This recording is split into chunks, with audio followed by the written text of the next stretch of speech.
Hi, I'm Stevie Fernandez. And I'm Trish Whitmer. Hello, it's good to have you with us for this week's Explore Tulsa. Now, Stevie, have you been able to keep warm during our first look at cold weather? You better believe it.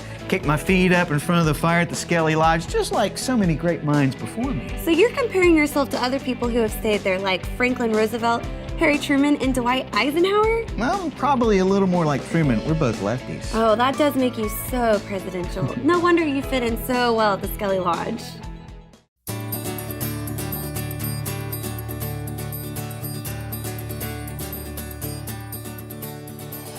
We were involved in this place after it was first sold into a bankruptcy auction. We started to come here for family reunions, different family events, so that's how we first became aware of the location. And then slightly before I retired, we decided to purchase the lodge, and we've continued with the wedding business since then.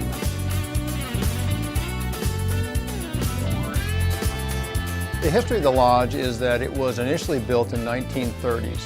William Skelly, Phillips, and 19 other very prestigious oilmen and bankers that were instrumental in the city of Tulsa each pulled $5,000, and with that money, which was slightly over $100,000, they bought 4,000 acres back here and also built this lodge, which is about 8,000 square feet. They were looking for a unique location, and I think they found it here on this ridge here at this is the Verdigris River Valley.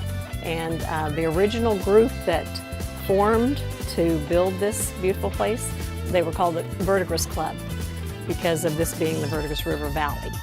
This was the Verdigris Club. It changed over to Skelly Lodge as it became a business in later years.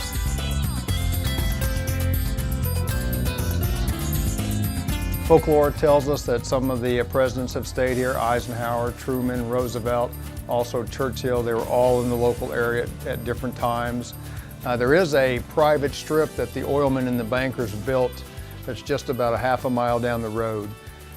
And it was used as an emergency strip for Tulsa during World War II and was also instrumental in flying in the guests in a very private fashion. The club was very exclusive, very private, and they wanted to keep it that way.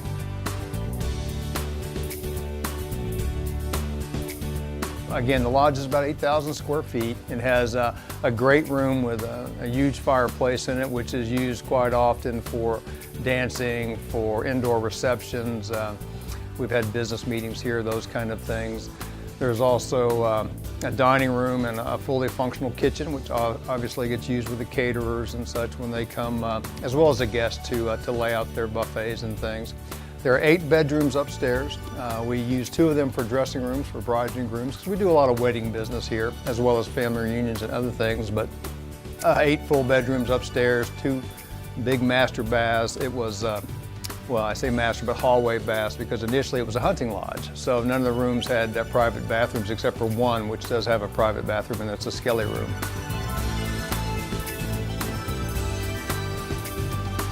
The specialness to the place, sometimes I step back and think about what happened here with all those men, and they were all men, by the way, that built the place, and all the different activities that went on here.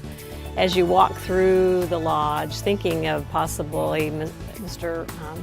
Churchill, Winston Churchill, President Eisenhower, President Roosevelt, and President Truman, thinking about the activities that might have been going on when they had possibly visited here. And also, the men that owned it were a very, very important group of men that actually even affected this country.